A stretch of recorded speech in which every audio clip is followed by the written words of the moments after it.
E agora, em diferido, dessa Europa inteira, mas em bom português, deixamos aqui aquilo que de mais entusiasmante aconteceu à direita em Portugal, desde que o Passos Coelho rapou o cabelo. Senhoras e senhores, o episódio desta semana do podcast Linhas Direitas. E fez-se luz. Cá estamos nós outra vez, 2 semanas depois, tivemos umas fériasinhas e, portanto, voltamos aqui com mais um Linhas Direitas, com mais força do que nunca, apesar do apagão que tivemos esta segunda-feira. Nada esperava alguma coisa como esta, depois de promessas e promessas, principalmente aqui em Espanha, dos principais responsáveis políticos e energéticos, que nunca haveria um apagão, ou um lo apagón em Espanha, mas o certo é que aconteceu. Aconteceu quando se aposta tanto em energias renováveis e que, ao que parece, causam este tipo de problemas. Já tinham sido avisados, muitos especialistas já tinham avisado que a dependência deste tipo de fontes de energia poderiam levar a estas situações. Estamos cá todos, os dois Nunes, o Nunes, e vamos então falar hoje do apagão, das reações e depois entramos na questão das nossas eleições. Meus caros, bem-vindos de novo, espero que tenham aproveitado as vossas mini-férias. Começo por ti, Nuno Lebreiro. Estiveste aí no Alentejo profundo e não sentiste praticamente nada, não é? És um ser energeticamente independente e conseguiste sobreviver. Tinhas o kit de sobrevivência da Van der Leyen a apoiar-te ou já te tinhas preparado? Já és um homem bem preparado. Tinha o kit, tinha. Olá a todos os nossos ouvintes e a vocês. Não, eu sou autónomo em relação à rede, tem os seus senãos, não é? Portanto, eu conheço bem as volatilidades da energia renovável e portanto, no inverno, por exemplo, às vezes é preciso ter sistemas de backup e sistemas alternativos. E, portanto, estar fora da rede tem os seus desafios. Neste caso, pela primeira vez, teve, de facto, uma grande virtude, nem sequer me aperceber, porque, como tenho energia própria e tenho internet por satélite Starlink, portanto, nada fora do normal.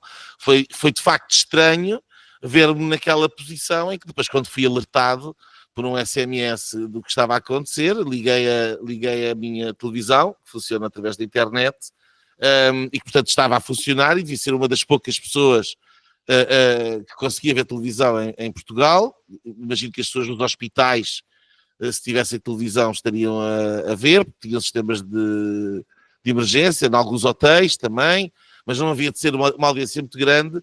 E o cenário era, de facto, estranho, um bocado assim apocalíptico, não é? Porque a RTP estava em baixo, a SIC estava em baixo, a TVI estava em baixo, a SIC Notícias também não estava a funcionar, só a CMTV no início é que estava a funcionar.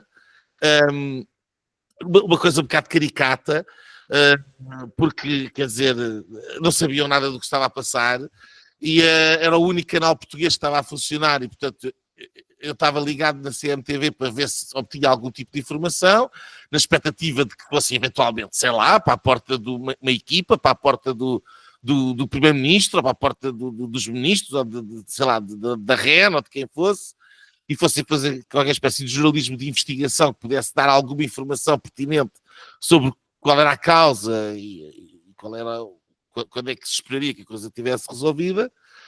Mas não, como eles não sabiam nada, não tinham nada para fazer, foram fazer os diretos que tinham planeados, não é? Portanto, havia um tipo que estava no Porto, porque ia haver um julgamento não sei de quem, então fizeram um direto, sim, também não há luz aqui no Porto, e depois a entrevistar as pessoas na rua, então, o que é que acha que está a acontecer? E o jornalista a perguntar ao transeunte o que é que achava que estava a acontecer, depois vão para Lisboa, para um outro sítio qualquer, não sei onde era suposto acontecer não sei o quê. Pois aqui também não há luz, não sabemos, e agora, como é que é?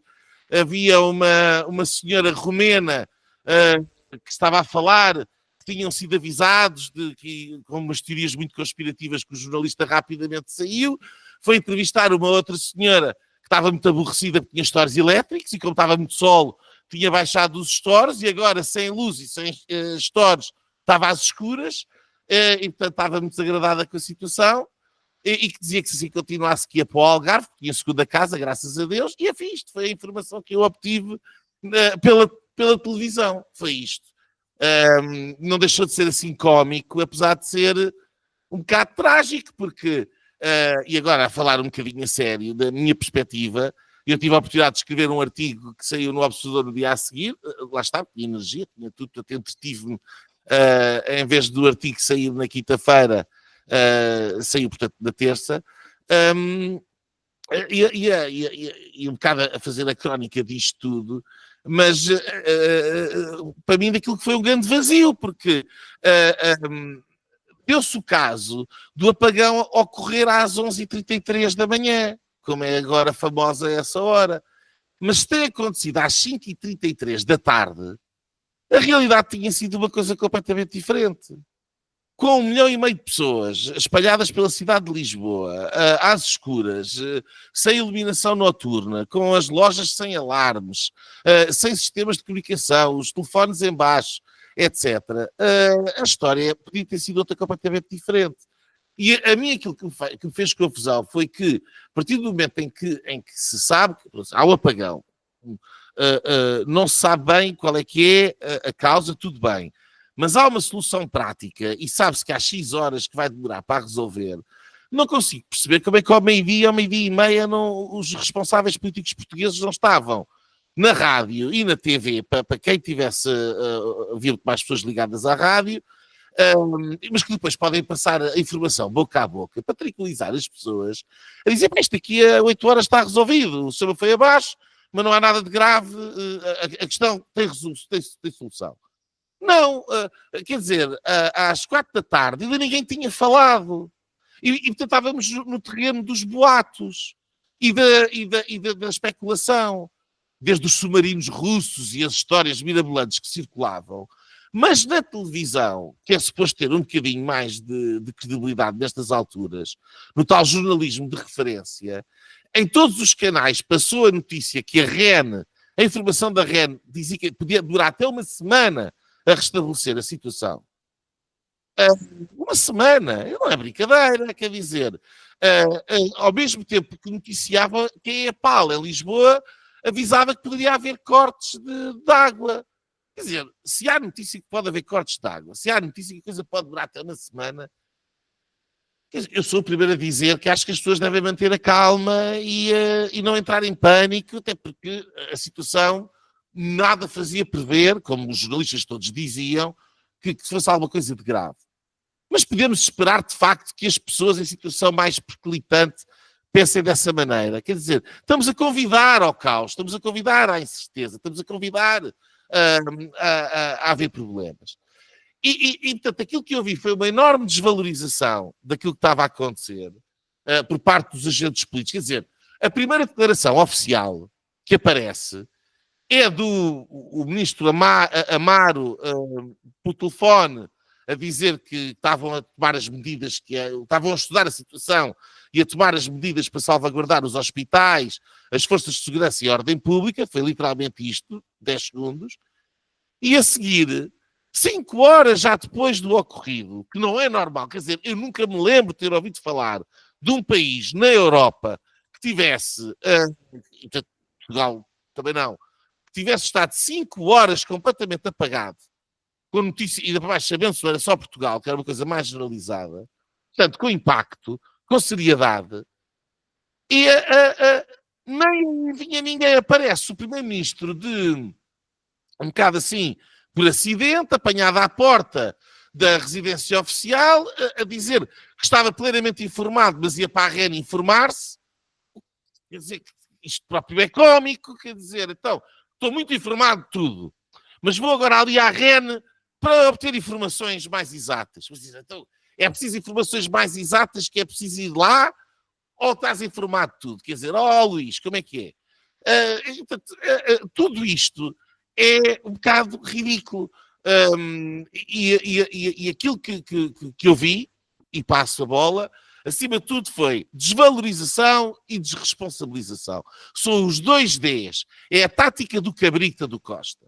É desvalorizar tudo. Quando é preciso aparecer alguém, neste caso, anuncia-se às 4 da tarde, que às 8 da noite, quem vai aparecer para explicar o que é que vai acontecer é um tipo qualquer da REN que ninguém sabe quem é o técnico especialista, obviamente.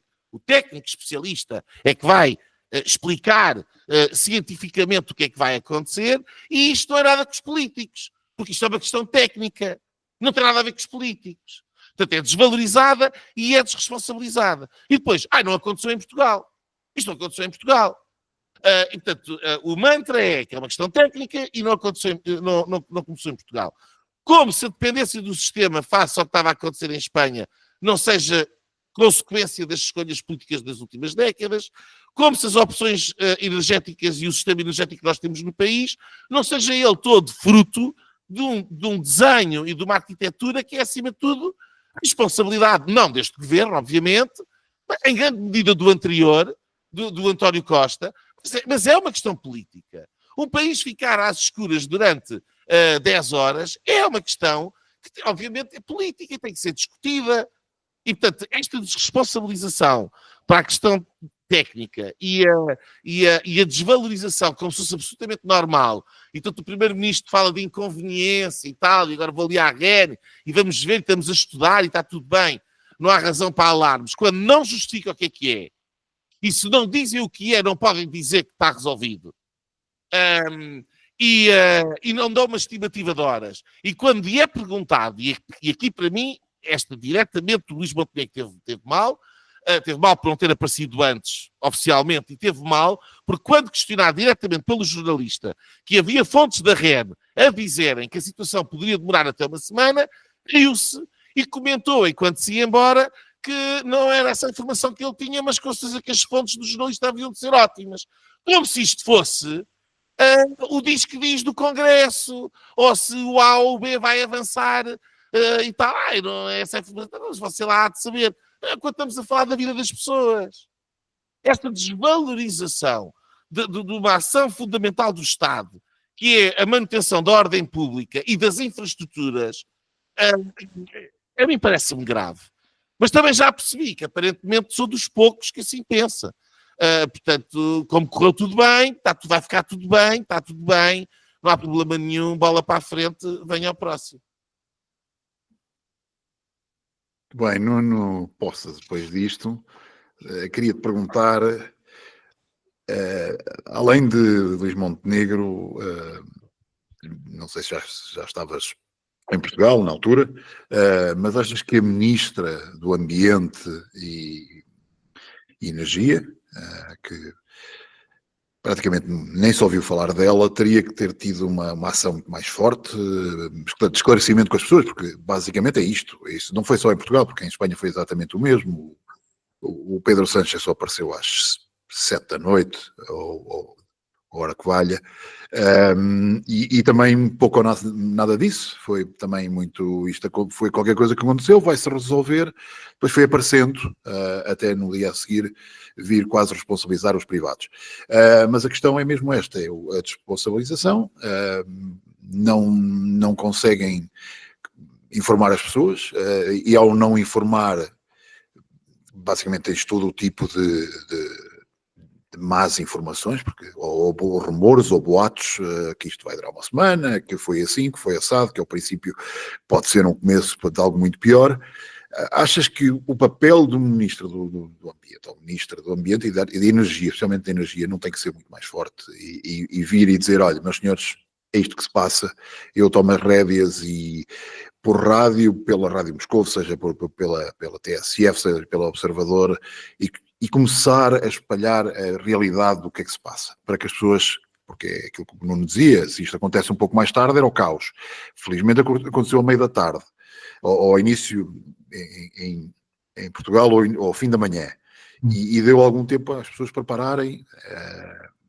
Em cima, é no verão, temos os dias mais longos, mas temos problemas. Na mesma, Achas que é isso, que basta esperar, ou temos que ter um novo tipo de política e de comunicação política? Eu acho que isto aqui, não quer dizer, se calhar o governo português fica aqui um bocadinho a meio do caminho entre o cenário ideal e o governo espanhol. Sim. Porque, apesar de tudo, à hora que o Pedro Sánchez tinha falado, já uma série de membros do governo português tinham falado, já o senhor da REN, o administrador da REN, tinha falado, etc. Ou seja, quando o Pedro Sánchez apareceu em Espanha a falar a primeira vez, já em Portugal se sabia que ia haver havia luz nessa noite. E, portanto, apesar de tudo, eu acho que um país da dimensão de Portugal e para aquilo que para as 11 horas, no fundo, quer dizer, para mim foi um bocado mais, porque eu fui pelo menos aqui em Lisboa, fui dos últimos a ter luz aqui na minha rua em concreto, que já tinha luz na rua de trás e na rua da frente, só não tinha na minha, durante para aí 2 horas, mas... Ninguém te manda andares aqui no Linhas Direitas a falar mal das autoridades. Toma lá que já aprendeste. Mas apesar de tudo, não, mas tinha uma vista muito bonita para a Ponte Vasta Gama, já estava toda iluminada, etc. Mas em Loures, curiosamente, Loures estava toda iluminada, e eu, como estou aqui muito na fronteira, do lado de Lisboa estava tudo escuro. E depois de repente começou a aparecer, até que a minha rua era a única que não tinha luz, só apareceu à meia-noite e pouco. Mas, portanto, mas independentemente disso, desde as 11h33, se fosse 11h43, provavelmente se calhar culpava o Mário Machado, uma coisa qualquer assim, tinha sido. Mas, quer dizer, no Grande Porto, salvo erro, por volta das 7 da tarde já havia luz. Houve ali muitas zonas do Ribatejo, do Golguém, não sei o quê, que também por volta dessas 6, 7 da tarde já havia luz e, portanto, apesar de tudo,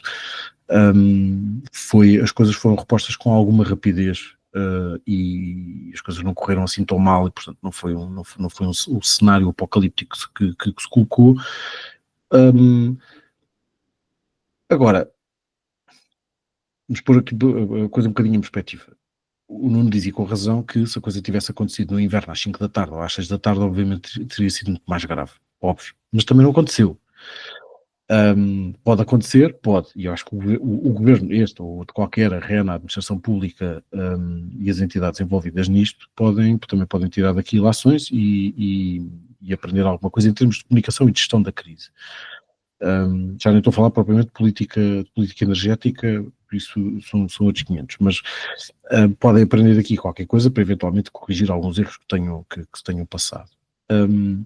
Eu tenho alguma dificuldade também em avaliar um bocadinho aquilo que aconteceu, primeiro porque, ao contrário do Nuno, que foi a única pessoa em Portugal que teve a ver televisão, eu não estive a ver televisão e, portanto, eu não sabia de nada do que estava a passar durante o dia, nem sequer sabia, cheguei a pensar nisso, eu disse, será que os tipos do governo, o que é que eles estão a fazer? Onde é que estarão? Com o que é que estarão a falar? E depois, quando cheguei aqui a casa e depois no carro consegui ouvir um bocado de rádio e percebi que, enfim, que estavam-se a comunicar muitas coisas e, pá, sinceramente não me interessou particularmente e fui só à minha vida. Mas a mim preocupa-me que há aqui um ponto prévio a tudo isto que eu acho que é ter um bocadinho em conta. E eu não queria ir aqui um bocadinho no risco que pessoas que partilham mais ou menos a nossa ideia sobre a pandemia, às vezes que caem um bocado, mas eu também sinto que faço um bocado isso, que é às tantas, parece que estamos sempre a recuperar aquele tema, mas tal como no início da Covid-19, eu acho importante que as pessoas percebam que este tipo de coisas acontecem. Pandemias, catástrofes naturais, sismos, cortes de eletricidade, sei lá, uma cheia, essas coisas acontecem. E portanto, eu como tenho alguma predisposição conservadora, normalmente não reajo com grande stress. Fico preocupado, relativamente, tento fazer o melhor que sei posso pela sobrevivência, mas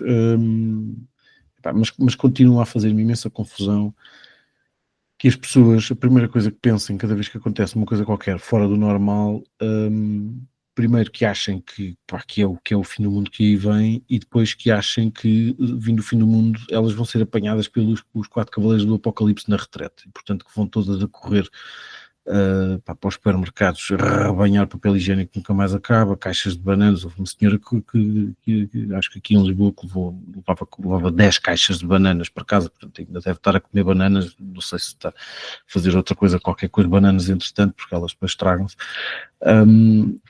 Garrafões e garrafões de água, as pessoas a entupir as gasolineiras, as pessoas perderam um bocadinho a paciência e o juízo. E portanto é todo este cenário sempre pré-apocalíptico em que nós vivemos, em que parece que qualquer coisa que foge à nossa normalidade e à nossa regra deixa todas as pessoas à beira de um ataque de nervos, faz um bocadinho de confusão. Sem desvalorizar, naturalmente, neste cenário, como dizia o Nuno, há pessoas que de repente têm que, sei lá, porque trabalham, vamos pôr em Cascais e vivem em Setúbal, que não equacionem com razão o que é que vão fazer à sua vida, etc. Mas essas pessoas, de facto, têm mais que fazer do que buscar 500 rolos de papel higiênico e 400 jarricãs de água. E portanto, essa nota eu acho que é importante, e acho que nos falta aqui um bocadinho um lado mais conservador, mais para perceber que há coisas que nós não controlamos e não vivemos em uma sociedade de modelo perfeito, e portanto que é preciso ter alguma racionalidade e alguma calma no meio disto tudo. Depois, só relativamente ao governo, depois entretanto também percebi que as coisas também não andaram particularmente bem. Acho que o ministro Rasta Almeida depois também veio dizer que não estaria fora de hipótese um ataque cibernético. Portanto, eu normalmente nestas coisas, acho que quando não se sabe nada, é melhor estar calado, não é? E portanto, se não se sabe se vai demorar 7 horas, como foi nos casos no Porto, por exemplo, se vai demorar 7 horas ou se vai demorar uma semana, não se foi para a televisão dizer que vai demorar uma semana e que vai haver cortes de água e deixar as pessoas todas tensas. E portanto, partindo do pressuposto que esta sociedade não reage com alguma serenidade a este tipo de coisas, e que gosta de ter o seu pastor e o seu cajado a dizer o que é que deve fazer, vir dizer a essas pessoas que estamos de facto a viver um apocalipse não é a melhor das ideias, tal como aconteceu em março de 2020, dizer às pessoas que se nós saímos à rua vamos morrer todos, também não é uma ideia espetacular. E portanto o governo obviamente espalhou-se ali bastante ao comprido. Eu não sei, tenho mesmo muita dificuldade em avaliar se, acho que vamos ter que ver hoje o debate, eventualmente quando o programa já sair, os nossos ouvintes também já terão a oportunidade de ver o debate entre o Pedro Nuno Santos e o Luís Montenegro. Não sei até que ponto isso pesará mais a favor ou contra o Primeiro-Ministro. Portanto, se as pessoas sentirão que ele correspondeu ou se sentem pelo contrário que ficou um bocadinho aquém das expectativas. Depois há aqui uma terceira nota, e antes de me calar, que eu gostava de fazer, que é relativamente precisamente ao Pedro Sánchez e ao sanchismo. Porque, segundo aquilo que eu me apercebi, daquilo que fui lendo, e de acordo com as pessoas que eu fui falando que sabem de facto alguma coisa de política energética, e muitas delas trabalham com responsabilidades na área, ao contrário de mim, é de facto um problema, e Espanha tem a questão do fecho das centrais nucleares, tal como para nós o fecho das centrais a carvão, etc. Portanto, e nestes cenários, obviamente que isso faz muita diferença. Em segundo lugar, é verdade, quer dizer, parece-me a mim, quase de elementar bom senso, que nós não podemos ter o mundo todo a funcionar a pilhas, ou a eletricidade, para ser mais rigoroso. Não é possível viver num modelo em que as fontes de energia são praticamente uma, e portanto falhando ou acontecendo uma coisa qualquer, de repente não há nada. E, portanto, eu acho que era isso também que as pessoas sentiam um bocado, que é de repente não tem carro, não tem cozinha, não tem frigorífico, não tem fogão, não tem forno, não tem rigorosamente nada. Acho que uma das coisas que disparou as vendas naqueles dias, além dos rádios a pilhas, foi o carvão. As pessoas iam estar a fazer fogareiros à janela e coisas do género. E em terceiro lugar, há aqui uma nota que eu acho que é importante, que é o facto de várias entidades em Espanha e grandes empresas do setor estarem a alertar o governo há uma série de anos para este risco disto poder acontecer. Porquê? Porque Espanha, tal como Portugal, tem um sistema, uma rede de distribuição completamente obsoleta, portanto, que foi pensada para um mundo nos anos, em alguns casos 30, até aos anos 60, e que vive hoje num mundo em que, lá está, é tudo elétrico, há data centers por todo lado, há grandes pontos de consumo de energia elétrica e a rede não está preparada para isso. E, portanto, mas o governo em Espanha, enfim, não correspondeu a essa expectativa. Eu percebo que seja uma coisa, talvez hoje em dia seja um bocadinho mais fácil de vender às pessoas, mas não é a coisa mais fácil de vender numa campanha eleitoral, que vamos gastar não sei quantos mil milhões a reestruturar a rede de distribuição elétrica. Talvez hoje seja mais fácil, mas aqui eu acho que de facto há responsabilidades. E foi talvez das coisas que eu achei mais chocante depois quando comecei a ver notícias. Eu acho que uma notícia do El Mundo, salvo erro, em que o Pedro Sánchez dizia que ia exigir responsabilidades aos operadores privados. E, portanto, é uma coisa inacreditável. Com a rede, enfim, com a REN espanhola, acho que se chama REE, enxameada praticamente de gente do sanchismo e do PSOE, perante uma falha desta magnitude, com esta natureza, vir exigir responsabilidades aos operadores privados é de uma coisa indescritível, e eu acho que nos deve deixar a nós portugueses, e a quem se dedica a estas coisas da política, ao comentário e à análise e enfim, ao algum pensamento, seja lá ele qual for, que nos interessa talvez muito mais aquilo que acontece aqui ao lado em Espanha do que aquilo que se passa num condado qualquer no Texas ou na Flórida ou seja lá onde for nos Estados Unidos. E nós temos esquecido muito este ponto.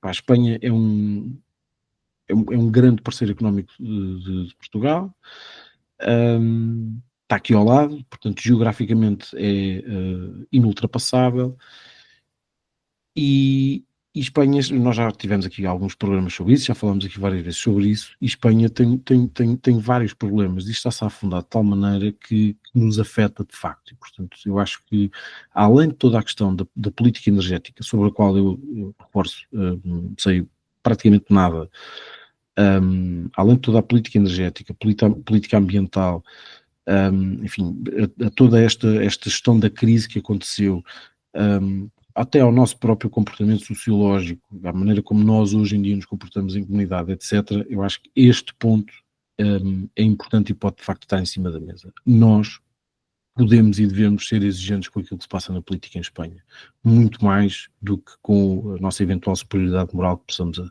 enfim, acenar sobre aquilo que se passa, por exemplo, nos Estados Unidos, ou na Hungria, ou na Rússia, ou nas Filipinas, ou na China, ou etc. E pronto, e é isto, já me alonguei um bocadinho. Vítor. Sim, eu pego nesse teu ponto, mas começaria talvez pela questão da informação. Eu até entendo algum desnorte, eu acho é que falta um pouco o plano de comunicação, e já se via isso, por exemplo, no anterior governo, em situações de crise. Obviamente que isto não foi uma crise comparável, por exemplo, aos incêndios de 2017, que nos trouxeram mais de uma centena de vítimas, e portanto aí é muito pior. Obviamente que isto é uma questão aqui que acontece, 6, 7 horas resolveu-se, e agora vai-se falar mais porque por campanha eleitoral, mas as coisas conseguem se resolver mais facilmente. Mas a verdade é que eu acho que, por aquilo um bocadinho que o Nuno falou, tendo gostado da intervenção de Luís Montenegro, passado algumas horas, feita ontem, mas tem que haver uma reação mais rápida para acalmar as pessoas, para não começarem, porque basicamente temos que perceber que as pessoas não tinham telemóveis, não tinham televisão, algumas tinham rádios, mas tentar espalhar algumas coisas, calma, o mundo é sereno, o povo é sereno, temos de ter muita calminha e vamos esperar. E depois indo passar a informação quando se soubesse. Eu entendo que em Portugal, porque isto não foi um problema português, o problema acaba por ser português, porque Portugal leva por tabela. E nem a REN saberia muito bem, apesar de eles estarem ligados e os centros de operações terem informação, os espanhóis têm informação do que se passa na rede portuguesa, e os portugueses têm informações do que é que se passa na rede espanhola nos seus centros de controle, mas a descobrir o que é que se tinha passado, já se sabia que havia frequências que tinham baixado e, portanto, a frequência baixa, há sistemas que se começam a desligar, a ligação à França tinha-se desligado, há toda uma série de situações que se passaram, mas que saber exatamente o que é que se passa quando não é um problema que não é português, que vem pelas linhas, é um bocadinho complicado. Agora a questão era exatamente essa que tu conversaste e disseste aí. O Estado espanhol é hoje dominado por um grupo de pessoas que, se nós podíamos ser muito críticos em relação a António Costa ou a Luís Montenegro, não tem sequer comparação. A rede de energia, acho que é a rede de energia que se chama, que é o nosso comparativo, a REN, é presidida por uma senhora que ganha quase, ou ganha mais de 500 mil euros por ano, e que praticamente não faz nada. E, portanto, é uma ex-ministra de Zapatero, foi colocada pelo Pedro Sánchez, e, portanto, é uma aliada política, como acontece já em imensas empresas públicas e privadas espanholas. Basicamente, essa empresa é 20% do Estado. Não é? Quer dizer, não é totalmente estatal, o Estado só tem 20%, mas tem os 20% suficiente para lá meter os amigos a ganhar 500 mil euros e que não servem para nada, mas que andaram durante muito tempo nas televisões a dizer que apagou em Espanha, nem pensar. O certo é que aconteceu. Como tu falaste e bem, não possas, hoje surgem vídeos dos últimos 2, 3 anos a alertar para o problema que realmente aconteceu, que tem a ver com as renováveis, que não tem o atrito, aquilo que se chama na parte da engenharia elétrica de potência, que não cria o atrito, e quando tens uma mudança muito forte da frequência, que não se sabe porque é que aconteceu, e aí é que está a questão, pode ter sido um ataque cibernético, pode ter sido um erro, não se sabe, vai-se descobrir. Mas quando isto acontece nas redes antigas, ou com os sistemas antigos, tu conseguias variar dentro das grandes barragens, ou das estações... Por causa das válvulas, as válvulas. Não era as válvulas, não é, são os giradores. Bem, não sei o termo daquilo. Mas é quase, válvulas. O teu rádio ainda é válvulas, eu sei, pronto, aí no Alentejo.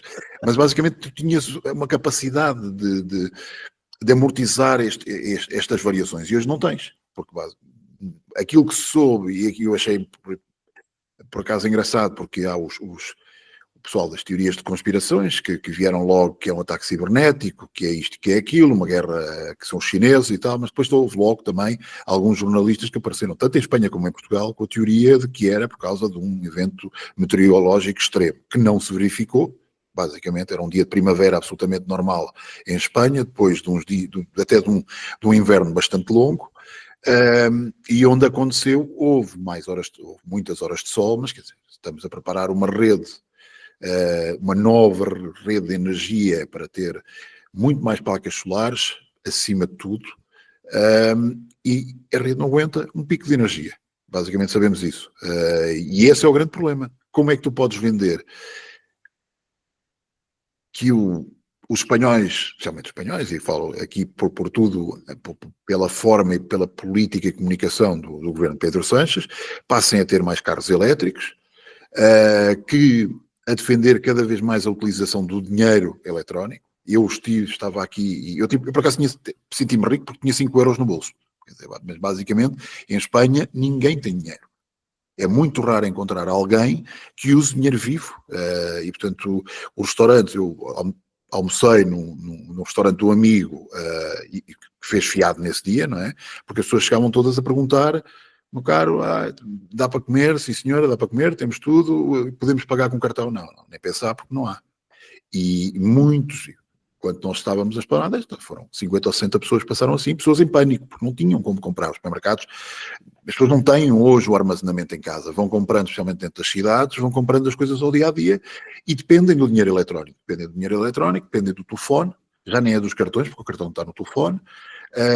Eu não sou grande apologista de dinheiro eletrónico, mas a verdade é que uso isto frequentemente, porque é fácil, é muito mais fácil.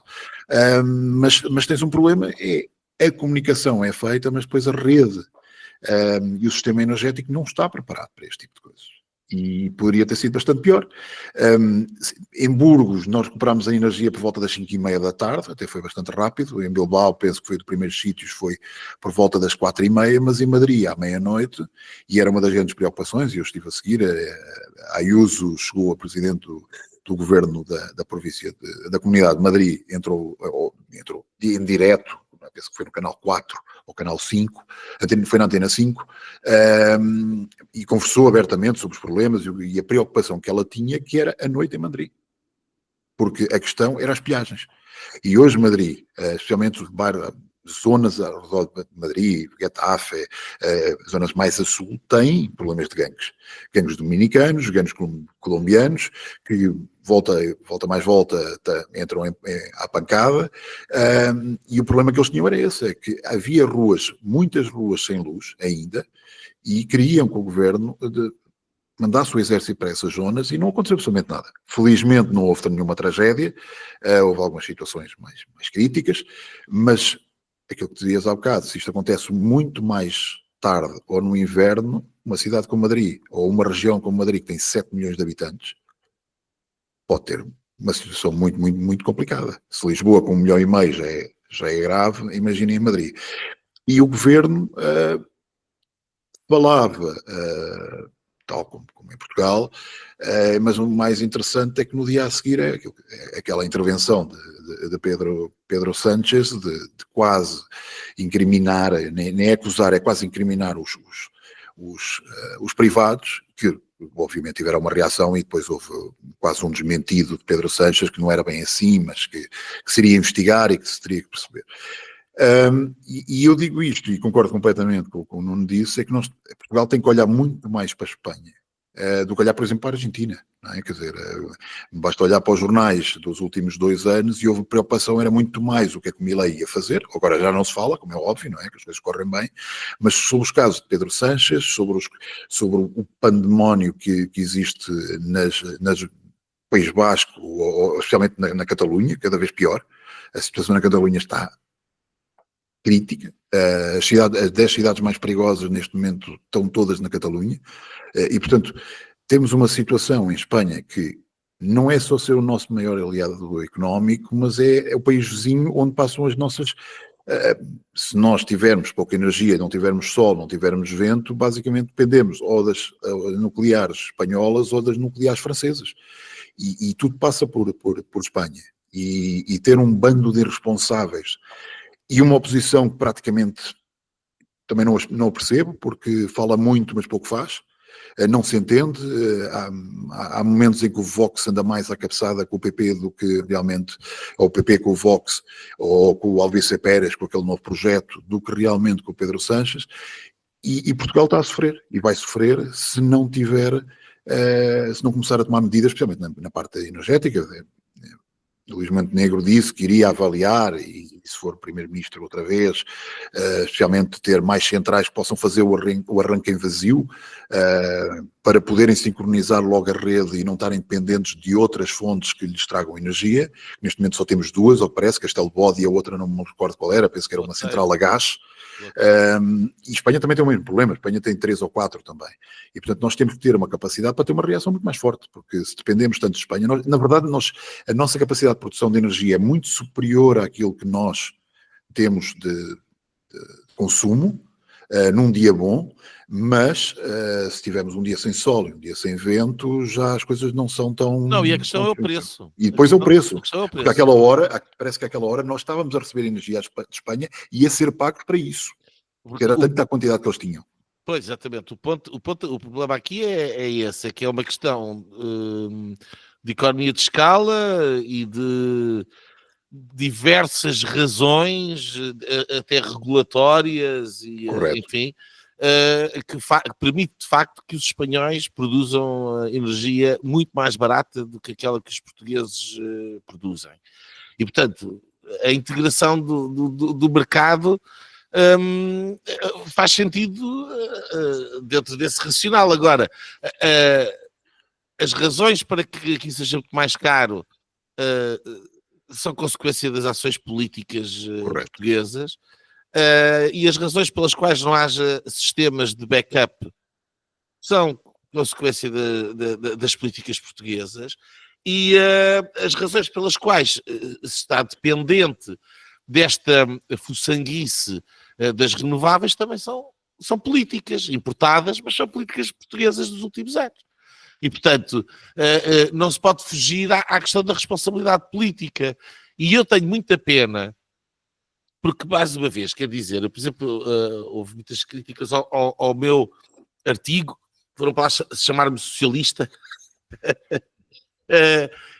entre outras coisas, como se fosse uma crítica do governo. Não, a minha, quer dizer, é uma crítica as minhas críticas ao Primeiro-Ministro é mais por importar agendas e comprar políticas que não deveriam ser a dele e que ele está a continuar.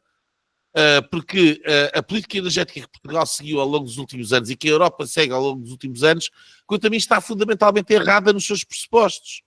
E o Vítor aqui apontava bem, quer dizer, então queremos isto mais dependente das renováveis. Temos mais dependente das renováveis, temos uma rede mais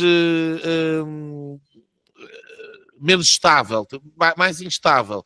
Mas ao mesmo tempo queremos sobrecarregar mais a rede que existe, basicamente a querer transformar todos os carros em carros elétricos, todos os autocarros em autocarros elétricos, é tudo em elétrico, tudo elétrico. E depois, quer dizer, ficam muito admirados que a rede não esteja preparada para isso, mas é naturalmente que não está. E estamos a começar pelas omeletes e não pelos ovos, quer dizer, estamos a preparar os pratos todos para servir 300 omeletes, mas só temos 6 ovos. E isso não faz sentido. E, portanto, tal como para mim não faz sentido, a política energética europeia, deixar de lado o nuclear, enfim, quer dizer, há todo um conjunto de coisas que são evidentes, que não estão bem com a política energética europeia. E aquilo que me chateia no Primeiro-Ministro e no Luís Montenegro é que Portugal aceita criticamente simplesmente aquilo que tem que vir de Bruxelas, porque é aquilo que tem que ser e acabou. Acabou. É isto que me chateia.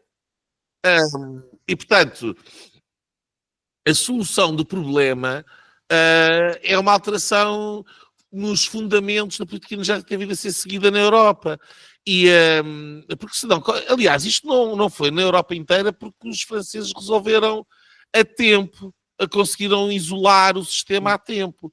Porque o apagão... No sul de França ainda tiveste. No sul de França ainda tiveste durante algum tempo, mas depois eles arrancaram. Eles conseguiram estancar. E tens as centrais nucleares que basicamente estancam tudo. Agora,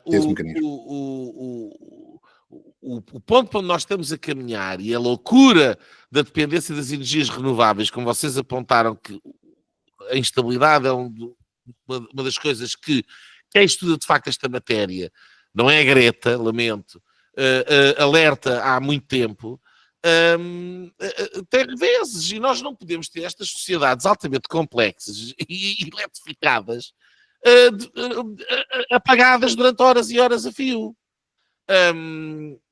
E, portanto, não é só a questão de haver o backup, é o próprio sistema, é a própria política energética que eu coloco em causa. E entristece-me que, da parte do governo português, eu nunca sinto que haja uma mínima intenção de lutar pelos nossos interesses, ao invés de simplesmente aplicar as agendas que são definidas em Bruxelas. E isso a mim incomoda-me no Primeiro-Ministro. E incomoda-me no Governo. Mais do que qualquer outra coisa. E falámos da questão da eletrificação e falámos da questão do direito do dinheiro digital. Essa é outra. Agora apareceu o Ventura a falar da importância do dinheiro físico. E até gerou ali uma grande celeuma entre o ADN e o Chega, porque a Joana Amaral Dias, de facto, honra de seja feita, sempre defendeu isso. Anda há anos, até à porta dos estabelecimentos e quase muitas vezes em situações complicadas, fez petições, ações em tribunal, etc., porque as cadeias alimentares são obrigadas a aceitar dinheiro físico e há uma enorme quantidade de empresas em Portugal, de cadeias alimentares, por simplesmente não aceitam. E ela tem ido lá e vai com dinheiro e quer pagar com dinheiro e depois mete os filmes na internet. Bem, ela anda a fazer esse ativismo há anos. Vir agora o Ventura dizer que ninguém fala na questão do dinheiro físico, enfim, quer dizer, é porque eles andam ali a disputar eleitorado, o que quer dizer se há alguma coisa, alguma preocupação do Ventura, mas enfim, houve essa celema hoje. Mas esta questão do dinheiro físico, e honra seja feita à Joana Amaral Dias, e nós falámos sobre isto quando ela nos visitou aqui no nosso programa, toda a digitalização não é só do dinheiro, é tudo, mas a do dinheiro em particular mexe diretamente também com os nossos direitos, as nossas liberdades, as nossas garantias, por um lado, pelo lado político, e que nós falámos aqui abundantemente com ela, mas depois também tem este lado prático. A verdade é que o dinheiro físico e o facto de ser reserva de valor que tens na carteira e que não precisa de ser carregado e que não precisa de um sistema central de leverage, quer dizer que podes trocar e utilizar livremente em qualquer circunstância. E, portanto, tu não podes ao mesmo tempo estar a implementar um sistema que sabes que tem quebras, estar simultaneamente a sobrecarregar esse sistema mais e mais e mais com os carros e com tudo, os autocarros e tudo elétrico. Digitalizar tudo e mais umas botas, incluindo o dinheiro, que é, quer dizer, depois quando há um apagão de tudo. E portanto, é óbvio que aquilo que depois a pergunta que sobra é: mas está alguém com bom senso a pensar de facto nos ICs? Porque os ICs são muito importantes. E o meu exercício há bocadinho e a minha crónica também do artigo, a minha preocupação não, pá, ainda bem que correu tudo bem, mas se nós não calcularmos os ICs, estamos a abrir as portas para, e se as coisas correrem de outra forma, elas corram de facto mal. E, portanto, é óbvio que nós devemos ficar satisfeitos se as coisas correm bem. Mas isso não quer dizer que a situação esteja bem. E eu acho que nós estamos a criar as condições, ao insistir ainda por mais nestas políticas, para que as coisas fiquem de cada vez piores. E eu vou dar outro exemplo. Há um ator que eu agora me falha o nome, o Dennis Quaid, desculpem, que anda há anos a falar disto e fez disto um bocado a sua causa, que é o perigo para as redes elétricas das grandes emissões solares, eletromagnéticas. Portanto, há a possibilidade de X em X tempo, assim, nós sabemos que mais tarde ou mais cedo o Sol vai emitir um impulso eletromagnético tão forte que é capaz de dar cabo de todas as comunicações, todos os circuitos digitais e tudo aquilo eletrónico, etc. Ou pelo menos desligar, se não mesmo estragar muitas coisas. Isso pode acontecer amanhã, é como um asteroide. Pode acontecer amanhã, pode acontecer aqui a 100 mil anos. Mas pode acontecer. Eu não estou a dizer que nós devemos fazer toda a arquitetura da sociedade a achar que vamos ser vai cair um asteroide amanhã. Não é isso que eu estou a dizer. O que me preocupa é a ausência dos backups e a noção do e se. Quer dizer, tu tens o teu cartão multibanco, não é? Mas como tu agora o puseste no teu telemóvel, tens o teu cartão multibanco fora. E depois porque tens o teu telefone. Isso é estúpido. Guardas o cartão multibanco na carteira e usas o do telefone. Mas não deitas o teu cartão multibanco fora. E eu acho que nós deveríamos, nós enquanto humanidade, já não é Portugal, ou só a Europa, ou o que é que seja, nós enquanto humanidade, ao construirmos uma sociedade, devemos ter uma preocupação dos ICs, das ocasiões fora do baralho. Porque, e aquilo que a gente já percebeu, é que o Estado está aí para resolver tudo quando está tudo bem. Para te cobrar os teus impostos, está aí. Não é? Para decidir quem é que tem que pagar quanto e quem é que vai receber X, o Estado existe no dia-a-dia. O problema é nas situações de emergência. E nesta situação de emergência, que por acaso correu tudo bem, não foi necessário, não estava lá ninguém. Não estava lá ninguém. Ao volante. E aquilo que me parece é que não está ninguém no sentido ainda mais atrás, quando se estão a desenhar os sistemas e a implementar os sistemas, esta crença na ciência e na modernidade e no cientismo e de que o novo é melhor é tão grande, e esta ubris de que as coisas novas são melhores do que as antigas é tão grande que paulatinamente se vai desligando e deitando de fora as coisas que nós tínhamos antes e que eventualmente valeria a pena, em muitas circunstâncias, guardar e manter para garantir como sistemas de backup, não é? Portanto, quer dizer, estava tudo bem, no momento em que as coisas correram mal, era o velhinho rádio a pilhas é que estava a dar informação lá em casa. Portanto, o rádio a pilhas é bom, afinal, não é? E aí é que está. E aí é que está. E, portanto, o meu ponto era um bocadinho mais filosófico, um bocadinho mais, se calhar, pesado, porque eu acho que nós estamos a criar este gigante tecnológico é um gigante com pés de barro. Se há um evento absolutamente extraordinário que desliga literalmente o sistema, nós estamos de tal maneira imbuídos dentro do sistema, incluídos no próprio sistema, que é o colapso total. É o colapso total. Não é? Eu vou dar um último exemplo. A questão do voto eletrónico. E não é que haja um apagão se estivermos a votar, ou não é isso. Mas a partir do momento... Mas olha que acontece muitas vezes. Não, mas sim, mas não era assim o meu caso. Força. Por exemplo, na Bélgica há voto eletrónico. E, portanto, eu voto com um cartãozinho e numa máquina, etc. E não sei o quê. Mas recebo um talão. E eu pego esse talão e ponho numa urna, à antiga. Portanto, há o voto eletrónico, mas se houver um pedido de recontagem, vão contar os talões. É como no Benfica. Pronto, ok? Foi o Perradome que instaurou o sistema. Brinques. Mas pronto, isto para dar um exemplo do quê? Nos locais onde o voto eletrónico é tão bom, em que não há talão, como aconteceu no Brasil, por exemplo, depois tens umas eleições em que neste momento ninguém acredita, se perde, não acredita que é verdadeira, porque não está lá o talão.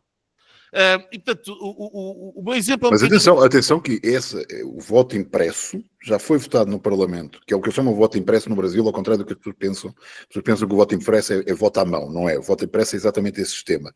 Sistema eletrónico, talão, colocas numa urna. Já foi, o último apologista disto foi o Bolsonaro. Foi. E foi rejeitado. E foi rejeitado, e foi chamado de negacionista e tudo isso. Mas atenção que isto já foi aprovado 3 vezes no Congresso e o Supremo Tribunal sempre recusou. Não, mas pronto, mas tu estás a ir para um caso concreto. Claro, mas estou-te a dizer que, para tu dizer, estamos a falar sobre isso, sobre essa questão, que a parte eletrónica só, sem teres uma parte que possa provar as coisas, é muito perigoso. E, no papel, claro. No papel, é como os backups, as coisas de segurança, as cópias de segurança. Há certas coisas que devem existir materialmente. As coisas não têm que estar todas nas nuvens, não é? E portanto, eu acho que estas pequenas crises devem servir de alerta neste sentido. Pronto, era o meu ponto, um bocadinho mais profundo, mas era essa a ideia. Agora, também me parece que estamos a entrar numa contradição, quer dizer, nós estamos de facto a querer eletrificar cada vez mais, ao mesmo tempo que se aposta cada vez mais numa coisa que é instável por natureza. Estamos a chamar este problema, digamos assim. É óbvio que, e isto poderia ser, e agora calme, isto podia ser discussão política. E, aliás, isto deveria ser discussão política. E aqui é que me me faz sinceramente muita confusão. E é neste momento que,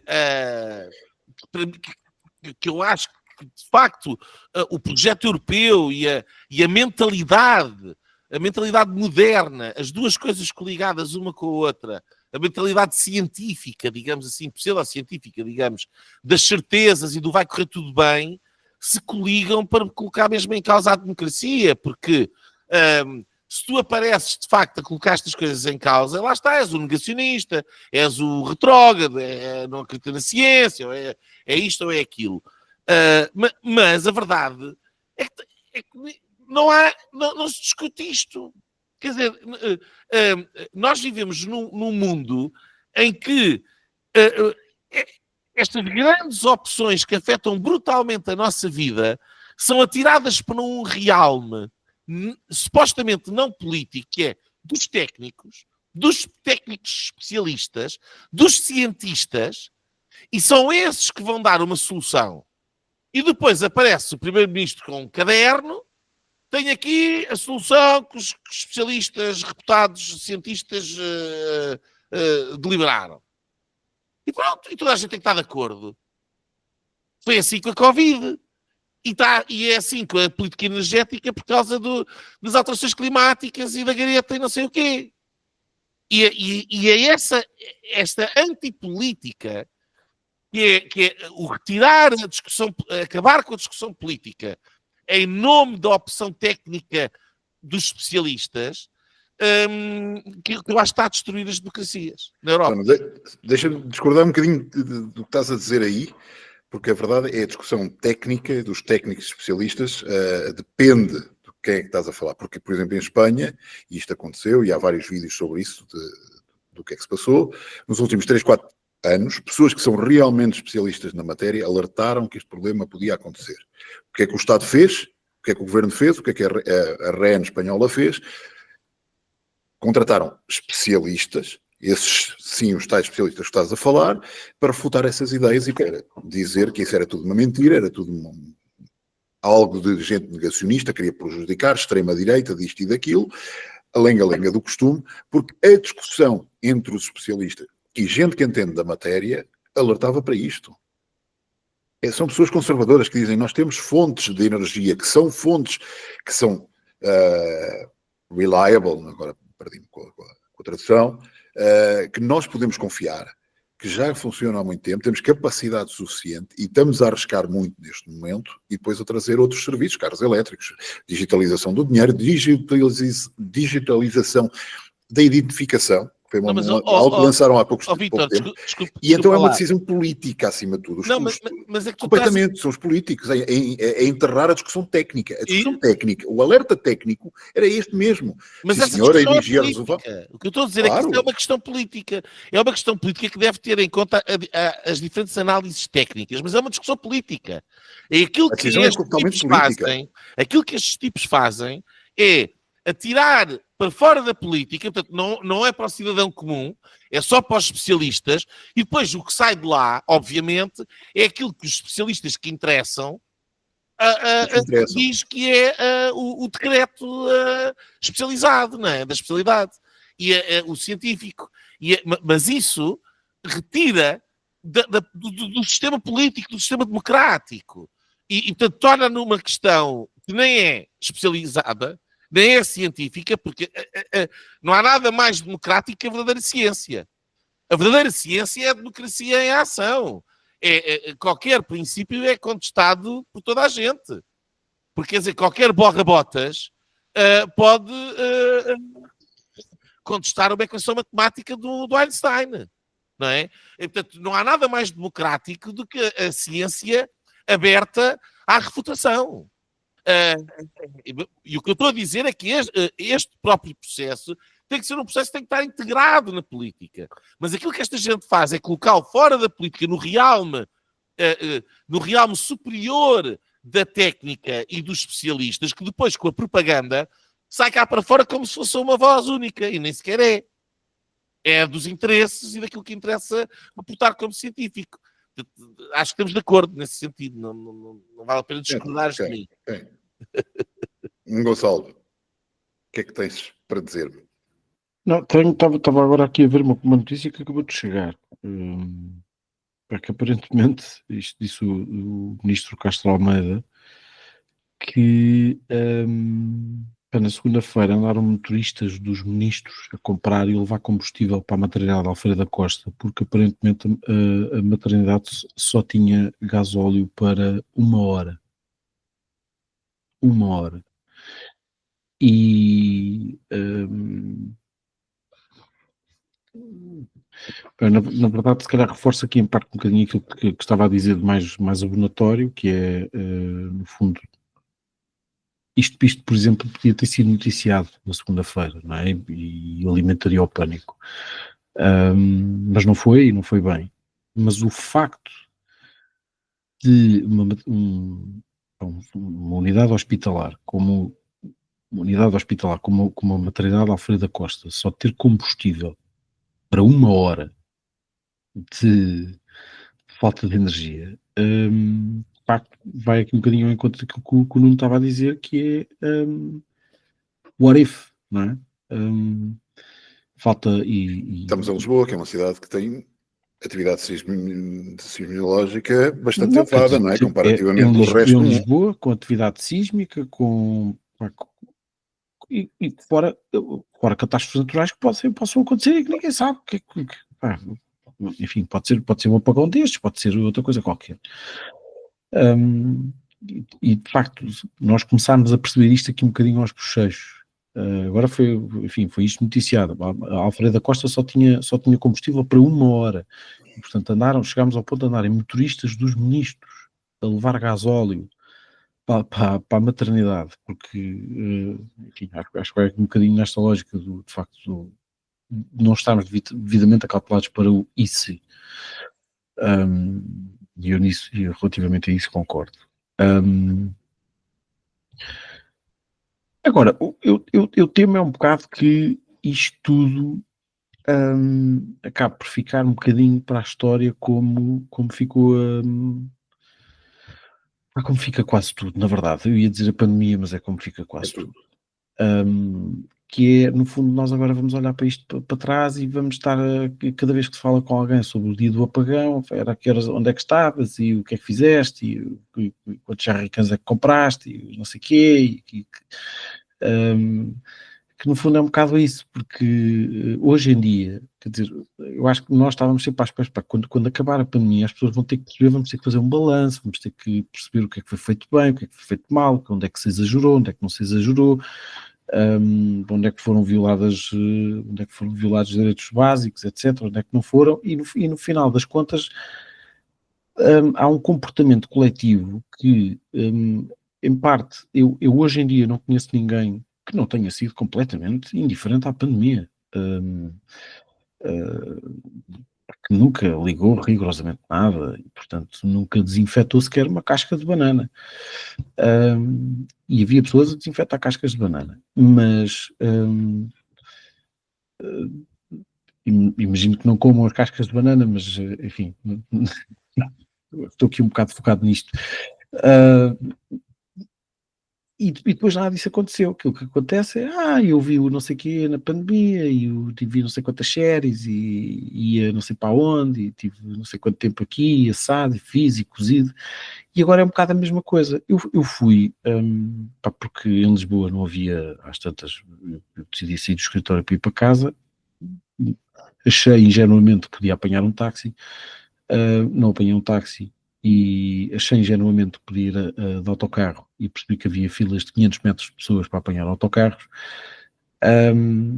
e portanto fui um bocadinho acima do Ao Corte Inglês, quase de Campolide até ao bairro da Encarnação a pé, e portanto sapatinhos de sola, que é para aprender, e portanto esta é a minha história da pandemia. No dia da pandemia eu tive bolhas nos pés, no dia do apagão tive bolhas nos pés. Estava um caos montado já ao fim da Avenida do Brasil, na Rotunda do Relógio, na Avenida de Berlim, com toda a gente no aeroporto, cá fora, etc. Havia pessoas com trolleys a andar na segunda circular, e eu acho que é um bocado isso que vai ficar ao longo do meu passeio de 8 km até casa. havia imensa gente nas esplanadas, havia grupos de pessoas nas esplanadas a aproveitar as cervejas frescas que ainda havia. E funcionou um bocadinho ao contrário da pandemia, não era? Que as pessoas tinham que estar fechadas em casa, mas podiam comunicar todas umas com as outras e tinham imenso entretenimento para passar o tempo. Neste caso foi ao contrário, as pessoas não tinham nada para fazer, então estavam, quem podia estava uns com os outros, não é? Quase a consumir os restos do que havia. E ali, portanto, a meio da tarde, Lisboa era um misto de um trânsito completamente caótico, sirenes por todo lado,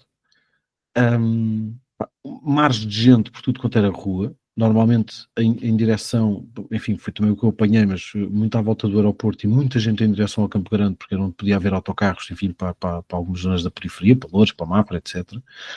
E portanto, por si havia uma romaria até ao Campo Grande, desde o Saldanha. E depois havia muita gente nas planadas. Beber majolas, grupos grandes, para os quiosques do Saldanha estavam cheios de gente que deviam estar a despachar a cerveja toda que tinham fresca. E eu temo, para voltar aqui ao ponto inicial, eu temo que o grande balanço que se faça disto seja este. Posso fazer uma pergunta? Podes. Não garanto que responda. Apanhaste alguma para ir bem pelo caminho enquanto... Não. Tinha de correr melhor a viagem. Não, e reparei numa coisa, que foi neste percurso todo, eu só encontrei um bebedor, enfim, posso no Jardim do Campo Grande, posso não ter procurado com especial afinco, mas eu só encontrei um bebedor quando cheguei ao bairro da Encarnação, bebedor de água, portanto, quando cheguei aqui já com a boca tipo rolha, e portanto fica aqui um recado também ao engenheiro Carlos Moedas, se nos estiver a ouvir, por favor, instalar mais bebedores na zona do Saldanha, porque a malta não bebe só cerveja. Moedas, se estiveres a ouvir, já sabes, é para ganhar eleições. Mas eu temo que a coisa fique um bocado assim, que é, estou eu o apagão. Foi giro e tal, e coisa, e fiz comprei um carvão, e pus tinha lá umas entremeadas de descongelar, e não sei o quê. E aguentei a cerveja fresca, depois pus dentro de um balde de água, para aquilo não aquecer. E que depois, politicamente, que a coisa caia e que não caindo imediatamente, que ficamos aqui um bocado só à volta desta conversa o Montenegro podia ter falado mais ou falou de menos, podia não sei o quê, devia ter falado às 4 ou devia ter falado às 3. E não é só isso que está em causa, não é? Há aqui opções políticas que estão em cima da mesa. É preciso fazer investimento ou não é preciso fazer investimento? Onde é que deve ser feito um investimento? Que tipo de política energética é que nós queremos para o país? Isto nunca foi feito, portanto, o debate que houve sempre, não foi bem um debate, mas as histórias, as narrativas, as propagandas que foram sempre feitas um bocadinho à volta da energia eram sempre, isto não tem custos para o consumidor, é do borla, é não sei o quê, vai ser mais barato, e vai ser mais caro, e o IVA, e isto, e aquilo, e outro, e nunca se foi, quer dizer, as pessoas olham sempre para a fatura, percebo, mas nunca se discutiu a sério a política energética, que país é que nós queremos ser. Talvez aqui com exceção um bocadinho para o PCP e para o Chega, neste momento que até estão bastante unidos nesta questão da autossuficiência energética e quase tentar fazer com que Portugal que seja aqui uma ilha, não quer dizer que Portugal não possa fazer o seu investimento para saber responder a este tipo de coisas com mais rapidez e com mais prontidão, mas também não esquecendo que muito dificilmente no mundo de hoje, bem, para Portugal, enfim, em qualquer circunstância, nós não somos soberanos a esse ponto e portanto viver em mercado integrado e aqui com Espanha faz sentido ou pode fazer sentido, mas estas coisas têm que ser todas discutidas, não é? O que é que as pessoas preferem? Preferem pagar a energia mais cara mas dependemos só de nós ou preferem pagar a energia mais barata e depender de Espanha? Estas coisas têm que ser postas em cima da mesa, estes temas é que de facto fazia diferença estar a discutir numa campanha eleitoral. Mas enfim, acho que o Luís Montenegro apresentou mais uma declaração de interesses e acho que lançou para aí mais 7 novos clientes e mais umas empresas e não sei o quê, portanto se calhar vamos andar outra vez um bocadinho à volta disto e é o ramo do costume. E é isto. Bom, pegando agora aqui no que tu disseste, e olhando já para a campanha eleitoral, no Lebreiro, o que é que tens seguido? Então tu, naquele dia, naquela segunda-feira, que eras o único telespectador em território nacional, e talvez alguém em Aljustrel e alguém em Bringel ou em Estremoz, podia ter um rádio. Como é que tu tens visto esta pré-campanha, campanha, debates? Achas que vamos ter alguma discussão séria ou isto vai acabar tudo na mesma e provavelmente, por exemplo, neste tópico vamos acabar a discutir o que é a nacionalização e a privatização das empresas de energia, que é o tópico que a esquerda gosta e que acha que a direita gosta e no final não se discute nada de jeito. Eu acho que é o que o Nuno Poça estava ali a dizer e o que tu agora acabaste de implicitamente na pergunta dizer. Acho que não se discute nada de jeito. Acho que as grandes opções do plano, não são discutidas na campanha. E não é para ir buscar a questão da pandemia, mas vou. Porque posso. Vivemos num país livre. Quando foi as eleições presidenciais, em plena pandemia, um candidato a Presidente da República, que era recandidato, e portanto diretamente responsável pelas medidas e pelos estados de emergência que decretou, e a pandemia foi um não tema nas eleições. Quer dizer, aquilo que de mais impactante, para usar esta palavra, aquilo que de mais impactante aconteceu na vida das pessoas, desde, imagino, a guerra colonial, e não se discute no ato eleitoral. E, portanto, lá está, porque era científico, porque os peritos dizem, porque a ciência explica, e quem não está de acordo é estúpido, é burro, é negacionista, etc. E, portanto, isso é o exemplo, não é, ad absurdum, que não foi ad absurdum, porque foi real, nós vivemos isso, se calhar nunca imaginaríamos que iríamos viver, mas o mesmo mindframe aplica-se a tudo. E portanto, aquilo que eu estava, aquele exercício que eu estava a fazer aqui há bocadinho é precisamente isso, quer dizer, as grandes opções estão entregues ou a Bruxelas, ou aos especialistas, ou ao Deus dará, à inevitabilidade e ao fatalismo. Não é algo que esteja na mão dos portugueses decidirem por si próprio, muito menos em eleições. E, portanto, eu quase que me arrisco a dizer que nada verdadeiramente importante se discute em campanha eleitoral. Nada. As coisas que são verdadeiramente importantes, por definição, não podem estar na campanha eleitoral. Porque isso criava um problema. É que os partidos políticos tinham que ter uma posição sobre essas coisas. E a verdade é que eles não têm. Porque sobre questões de fundo estruturadas e estruturantes, pensamento estruturado do micro ao macro, da vila para o país e para o mundo, nenhum partido tem uma visão particularmente definida, nem pode ter, porque se o tiver vai alienar votos. E como o objetivo das eleições é conquistar votos, tu ganhas as eleições quanto menos alienares votos.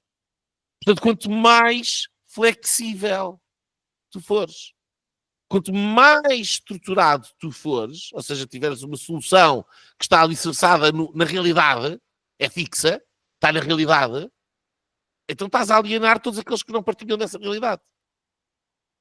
E tu não podes dar ao luxo disso, porque senão perdes as eleições. E, portanto, para ganhares as eleições, o que tu precisas é de não estar fixo em nada.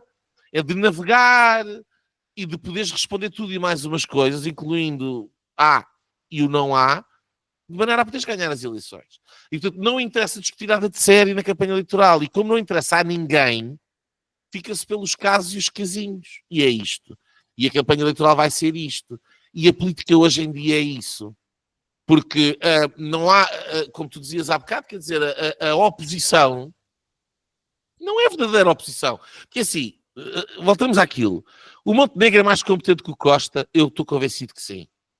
Um governo da AD é muito melhor e mais eficiente, eficaz e sério que um governo do Partido Socialista? Estou absolutamente convencido que sim. É preferível ter a AD no controle do Estado português do que ter o Partido Socialista? Não tenho a menor dúvida sobre este assunto. Em termos das grandes opções, das grandes agendas, das grandes políticas, há alguma diferença fundamental entre um e outro? Não, não há. Porque essas grandes políticas não são decididas por eles. São decididas em Bruxelas. Ponto final. E isto, por si só, deveria de ser assunto de campanha. A soberania nacional. Bolas. Mas nenhum partido fala de soberania nacional. Aliás, estou a mentir. Fala o Chega, mas que depois é treta, porque rapidamente vem dizer que porque é que Bruxelas não sai buscar os fundos de Bruxelas para pagar pensões. Implica basicamente uma federalização dos sistemas de segurança social nacional e, portanto, uma completa abdicação de tudo perante Bruxelas. Portanto, ou seja, é um exemplo de populismo barato. E tens, de facto, a Joana Amaral Dias a falar de soberania. Eu acho que o PCP também fala de soberania, paradoxalmente. Certo. Na sua visão, mas fala. À maneira deles. Mas é um paradoxo, de facto, não é? É o partido mais internacionalista. Mas sempre foi. Sempre foi um partido patriota. O que é um paradoxo desde há muito tempo, porque o comunismo é internacional na sua natureza ideológica. Mas por alguma razão, o PCP, talvez por vir de outro tempo e ter uma matriz ideológica maturada, porque é um partido com 100 anos, mais de 100 anos, talvez tenha enraizado de outra maneira, ou eu não sou perito nessa matéria. Mas há, de facto, essa questão. No PCP, ouvir, por exemplo, hoje em dia o deputado europeu do PCP a falar, vai-se ver que ele defende um conjunto de coisas que a nova direita europeia também defende. Portanto, há imensas pontes entre uns e outros. Agora, tirando isto, nas opções de governo e na bolha mediática, não se discutem as grandes agendas, as grandes opções não se discutem, porque elas são monotemáticas e mononarrativas por definição. Portanto, são indiscutíveis, são quase dogmáticas. E, portanto, tal como na pandemia, de uma forma muito evidente, mas depois, nas grandes opções, de forma escondida, porque nós estamos essas grandes opções são tomadas atrás das cortinas, onde acontece de facto as grandes decisões, e nós estamos entretidos a olhar para o palco onde se passa basicamente entretenimento, que é a Spino Viva, é o Porsche do Pedro Nuno, é o malabarismo do Ventura. Isso é o entretenimento político. E é isso que se discute na campanha eleitoral. E é isso, em função disso, que as pessoas decidem o seu voto. Atrás das cortinas estão as grandes agendas, onde eles estão basicamente todos de acordo. Porque se não tivessem, estavam a discuti-las no Parlamento e não estão. E estavam a discuti-las no Parlamento Europeu também. Ora bem. Que é onde eles... E não estão, e porque os três grandes grupos praticamente concordam em tudo, não é? Exato. Nas grandes opções. E depois, exatamente. Não Gonçalo Poças, vê-se que compartilhas da opinião que eu tenho sobre esta campanha.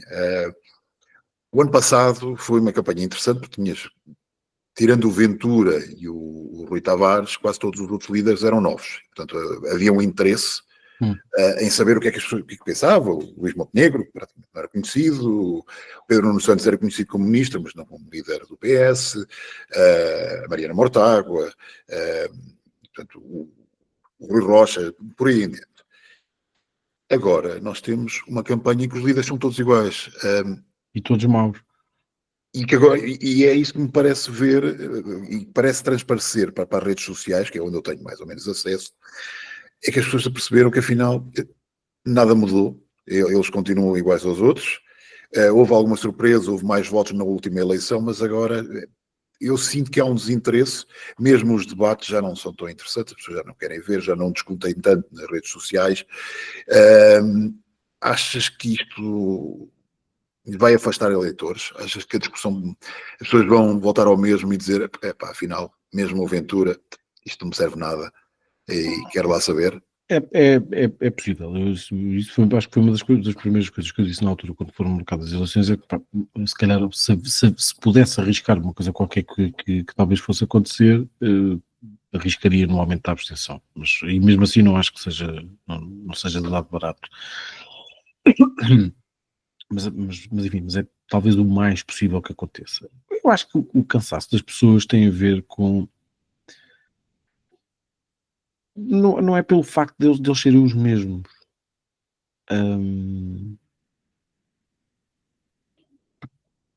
Mário Soares foi candidato em 75 à Constituinte,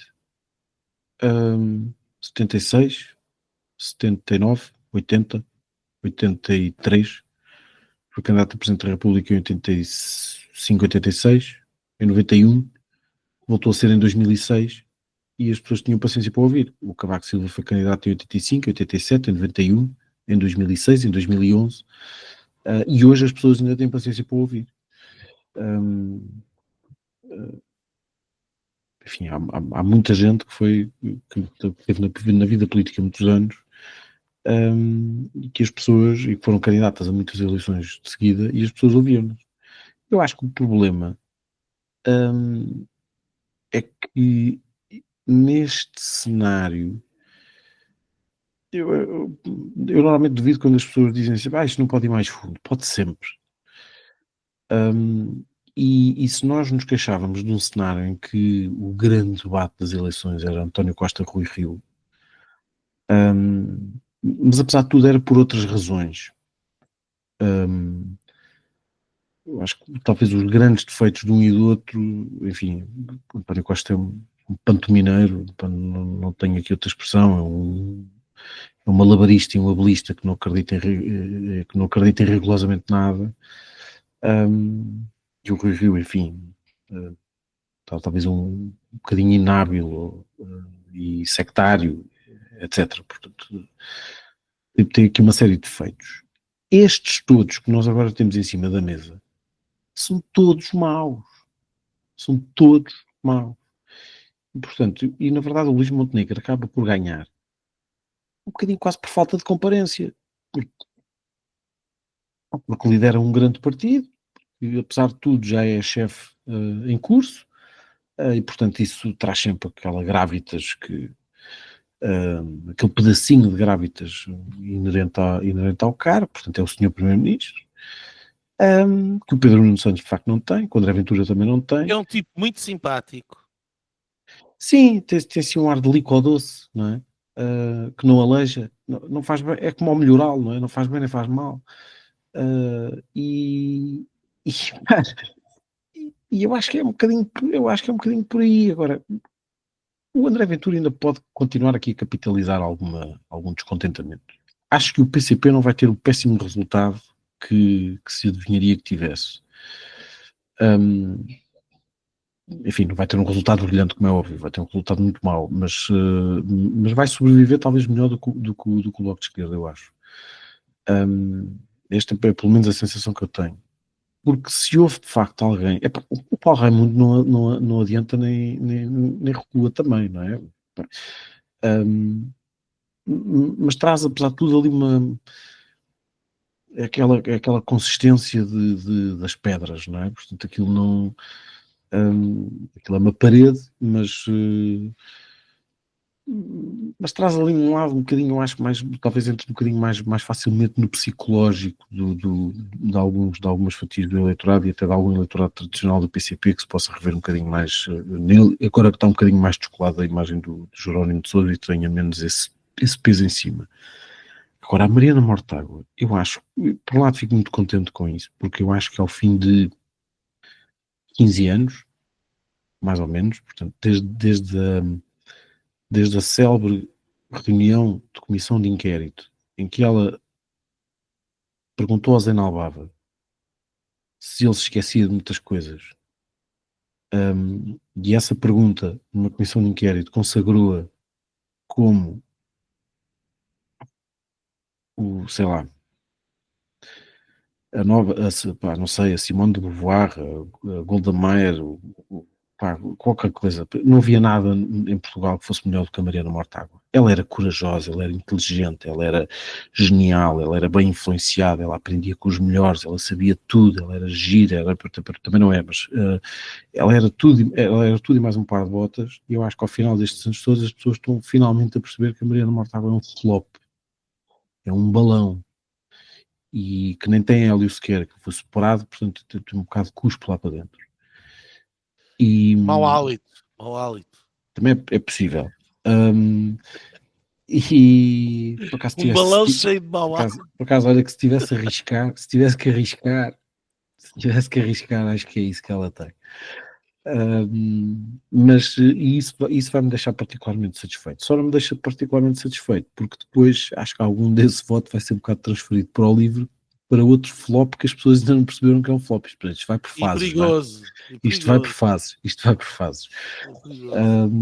Mas pronto, pá, Roma e Pavia não se fizeram num dia e portanto temos que ter aqui algo. Não, aí há uma discussão para ter aí que não se fala, mas nesta novela da esquerda, porque o Rui Tavares começou na política pela mão do Bloco de Esquerda, depois incompatibilizou-se com o Bloco de Esquerda, ficou como independente do Parlamento Europeu e depois não descansou enquanto não conseguiu ser eleito à revelia do Bloco de Esquerda e agora vai substituir e colonizar o Bloco de Esquerda. E, portanto, no mínimo, neste embate entre o Bloco de Esquerda... E já muito mais próximo do PS do que o Bloco de Esquerda alguma vez teve. Pronto, exatamente. Mas nesse aspecto é um vencedor. Derrotou aquele partido, o Rui Tavares. Sim. Tanto furou tanto bateu até que furou, não é? Lá conseguiu. Mas muito mais próximo do PS, isso também não acho que o Rui Tavares também estava ao mesmo tempo está mortinho para seguir por ali adentro e eventualmente um dia ser ministro e coisas do género. Mas isto para responder à tua pergunta, Vítor, eu acho que o ponto é mesmo esse, é que eles são todos maus. Já não é todo. Claro, o Luís Montenegro tem um ar muito simpático. O Rui Rocha é um tipo com imensa piada, embora eu acho que ele continue a não explorar isso. Mas pronto. Mas é sério. Sim, mas também tem um ar relativamente inofensivo. Mas é muito aborrecido. São todos muito aborrecidos, muito chatos. Não há nada que eles digam. Mas isso também tem a ver, Nuno Poças, não concordo. Desculpa lá, o Vítor está aqui a fazer uma pergunta que não é o meu dia, mas não achas que isso tem a ver um bocadinho com aquilo que eu estava a falar, de estarmos as grandes opções estarem arredadas? Sim, em parte sim. A discussão está nas vírgulas do orçamento e dos pormenores. Mas eu acho que se algum deles que tivesse um bocadinho os furos acima disso, trazia os temas para cima da mesa. Eu acho que alguém, líder de um partido que tem representação parlamentar, eu não estou a falar do PAN, não é? Mas o Ventura podia fazer isso. Claro, o Ventura supostamente é antissistema. Claro. O Ventura supostamente devia estar a questionar a política energética da União Europeia. O Ventura devia estar, em vez de usar o apagão para falar... E na verdade eu acho que, falar pelo menos vi qualquer coisa do Pedro Frazão que recuperava ali um bocadinho aquela ideia da soberania energética, que o país devia voltar a ter tudo e não depender de mais ninguém, não sei o quê. É um ponto, pode ser discutível, mas isso não vai ser feito no tempo de campanha, porque o André Ventura não tem interesse em trazer isso para a campanha. Pelas razões que eu dizia há bocado. Pelas razões que tu não se dizias, compromete para nada. Sim, mas depois também acho que há aqui uma razão que está aqui um bocadinho por trás disto, que é, se por acaso, vamos imaginar que o André Ventura ou outra pessoa qualquer trazia um tema desses para a campanha, eu acho que as pessoas também não se iam mobilizar por aí além, porque a maioria das pessoas também não está preparada para esse tipo de conversas, nem sabem do que é que se está a falar. Pois, é do contra. A vantagem de ser o Ventura é que, não dizendo nada e sendo basicamente defendendo coisas muito parecidas com os outros, é do contra. Um é contra e os outros são a favor. E ele é do contra. Sim. Quem é do contra vota no Ventura. Esta clubite básica também não, enfim, não atesta nada a favor do... Mas é isso. Isso, na verdade, esta conversa tem um bocadinho a ver com aquilo que eu tinha para a minha linha de hoje, mas, portanto, agora ia dizer, mas já não vou dizer porque vou deixar. Então vamos, se é para isso, vamos às linhas, que o programa já vai longo. Começamos por ti, Nuno Lebreiro. Olha, eu vou falar do Campeonato do Mundo de Snooker, que é o grande evento. Surpresa. E que o apagão não me impediu, graças à minha independência energética, porque eu sou soberano energeticamente, como ali o Poço estava a dizer que o Chega queria que o país fosse, eu sou, e como tal pude ver e continuar a acompanhar o Campeonato do Mundo de Snooker. Não, eu faço propaganda à modalidade porque de facto está a ser um campeonato a todos os níveis absolutamente excepcional. O nível de competição é... só para dar uma ideia, uma grande tacada é uma tacada que faz 100 pontos. Portanto, são 100 pontos que se fazem colocando a bola encarnada, depois uma bola de cor, uma bola encarnada, uma bola de cor. O máximo de pontuação possível são 147. E uma grande tacada é uma tacada acima de 100, chama-se uma centenária. E, portanto, uma tacada centenária é um feito grande. O recorde de tacadas centenárias do Campeonato do Mundo foi batido este ano logo, de todo o Campeonato do Mundo, foi batido este ano logo na segunda ronda, portanto nos oitavos de final. Isto é para ver o nível superior de ano para ano que o snooker tem vindo a alcançar. E portanto com um grande contingente chinês, porque a China está a investir imenso no snooker e, portanto, com um contingente com representação já assinalável. Um deles está nas meias finais. De resto, só assinalar o talento inexcedível da geração de 1992 que basicamente está na pré-reforma, estão a fazer 50 anos, os três, com uns grandes quartos de final entre o John Higgins e o Mark Williams, e do outro lado o Ronnie O'Sullivan, que tudo indica que vai passar para as meias finais. Portanto, um período de renovação que virá a seguir, quando esta geração se retirar. Uma nota especial para o Luca Brecel, talvez um dos maiores génios, mas que é, como todos os génios, volátil e imprevisível, capaz do melhor e do pior, mas que apresentou talvez a melhor, e o Steve Davis concordou comigo aqui, foi ele que disse, a melhor sessão de snooker alguma vez realizada no Campeonato do Mundo no Crucible, e é um belga, não é um britânico, é um continental, portanto isso também é uma novidade. E aproveitar só para dizer que o snooker tem esta maravilha de ser um dos jogos onde a humanidade mais se revela em frente dos nossos olhos, porque é de facto um jogo que são duas pessoas, é um contra o outro, mas porque partilham o jogo, partilham as bolas, e um jogador só apanha aquilo que o outro deixa. Portanto, se nós fôssemos perfeitos, ganhávamos sempre todos os jogos. E, portanto, um jogador tem sempre a possibilidade de ganhar todos os jogos. Não ganha porque é imperfeito, porque comete erros, porque há coisas que não saem bem. E não saem bem de lado a lado. E a forma como se lida com a imperfeição, naquilo que é um dos estados de maior avanço de aperfeiçoamento das capacidades humanas, revela, de facto, a humanidade naquele cruzamento entre a razão, de estar a fazer a pontaria e saber qual é que é o efeito que tem que dar e o buraco e a melhor jogada que tem que fazer, e a emoção dos nervos de aço, dos dedos tremelicantes que têm que segurar aquele taco e que têm que continuar a olhar para o buraco e que têm que continuar a olhar para aquela bola e que naquele momento absolutamente chave não pode nunca falhar. E estão sempre em cima do arame. E, portanto, é esta emoção profundamente humana que o snooker dá e que, se dermos tempo à modalidade, se torna uma das coisas absolutamente mais apaixonantes e de maior entretenimento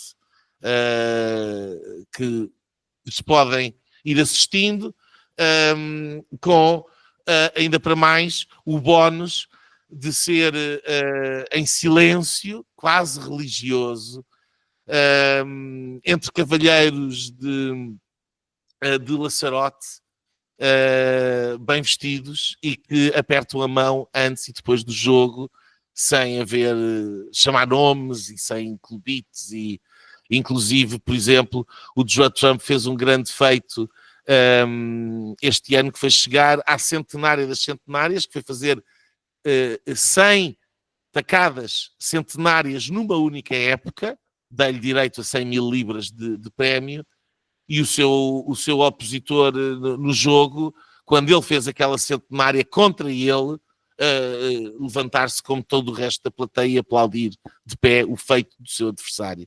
É de facto um jogo de cavalheiros, e um dos grandes pontos altos da civilização, digamos assim. Respira-se civilização naquele jogo. Por isso aconselho a todos, ainda podem apanhar a última semana. Os quartos de final acabam hoje e depois tem as meias finais e a final até à próxima segunda-feira, no Eurosport ou no Max. Muito bem, depois desta descrição poética do snooker, eu vou ficar também a minha linha direita também, vai ficar também na cultura, mas de uma forma distinta.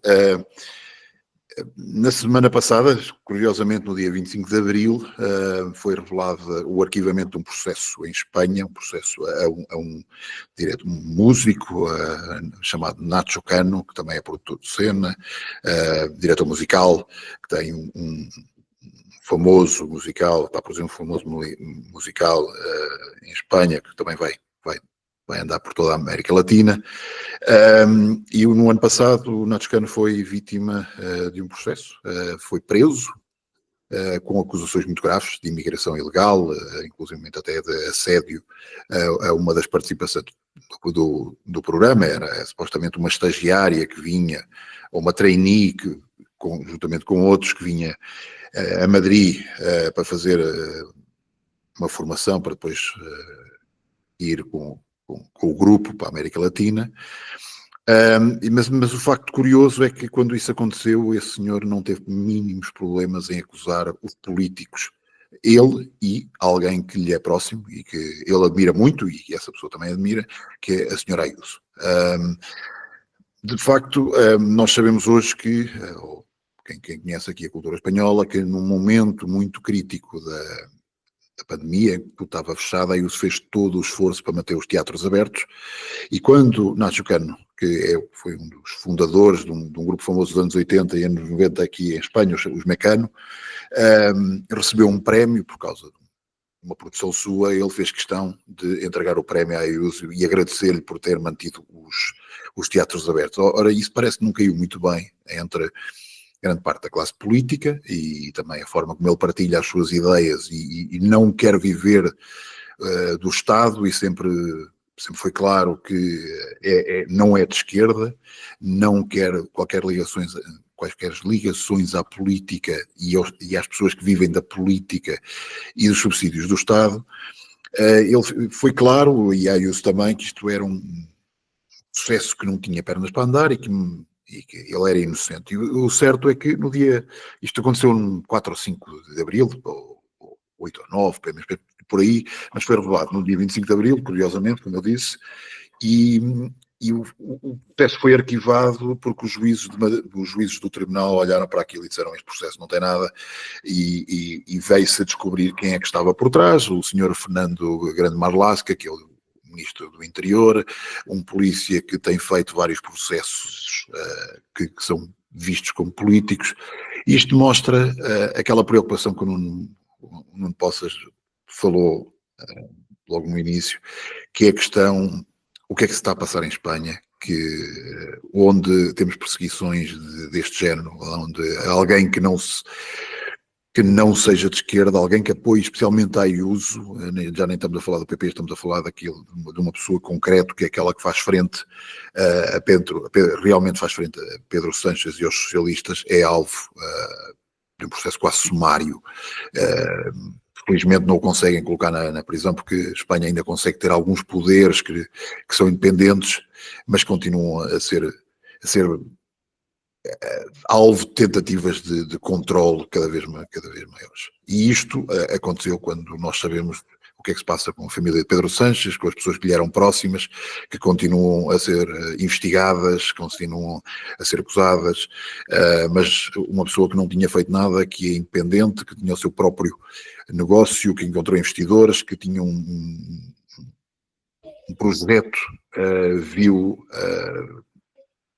ser-se perseguido, perdeu patrocinadores, e tudo só porque tinha uma opinião que era contrária ao establishment e à generalidade. Não foi defendido por muita gente, pouco se falou, mas quem o defendeu na altura, depois, na última semana, não teve qualquer tipo de problema de vir pegar, o abraçar e pegar a coroa de louros. Não possas, a tua linha direita. Bem, minha linha, 30 segundos só para dizer o seguinte, porque também tem em parte a ver com aquilo que tu estavas a dizer, e com a conversa de há bocado. Eu, nestas férias, fiquei um bocado surpreendido porque li uma entrevista num jornal português de um político no qual me revi. Era uma mulher corajosa, desassombrada, com ideias, inteligente, livre, sem papas na língua, e fiquei muito surpreendido porque já há muito tempo que não li uma entrevista no jornal português de um político no ativo que correspondesse a estas características. E a entrevista era traduzida, porque a entrevista foi da Isabel Ayuso, de facto. E pá, eu acho que, de verdade, enfim, também falaste sobre isso agora, eu acho que é das poucas pessoas neste momento que... Ela e a Giorgia Meloni e curiosamente são duas mulheres, mas são duas mulheres com uma grande fibra e que neste momento correspondem, e que me fazem pelo menos acreditar que aquela direita em que eu cresci, que eu gosto de me rever, tem de facto ali duas grandes representantes. E eu fiquei muito satisfeito por ver aquelas palavras trazidas por, enfim, estarem escritas no jornal português, apenas estarem traduzidas do espanhol, no caso. É a vida. Muito bem. Então ficamos por aqui, na semana do Lo Apagón.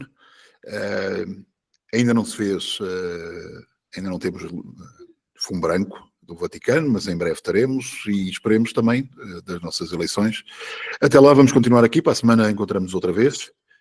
Não há mais férias para ninguém, temos que continuar na nossa luta aqui, e já sabem, podem nos encontrar nas redes sociais, Telegram, Twitter, Facebook, etc. Podem ouvir no YouTube, no Spotify, e, bom, aproveitem o 1º de maio, se são de esquerda vão para as manifes, se não vão para a praia, e vemos para a semana. Vou trabalhar. Agora também. Até para a semana. Pronto. Foi assim que acabámos de ter o incomensurável privilégio de assistir ao podcast Linhas Direitas. O podcast sensação da direita. Em Portugal e em português. Para a semana, juntem-se outra vez.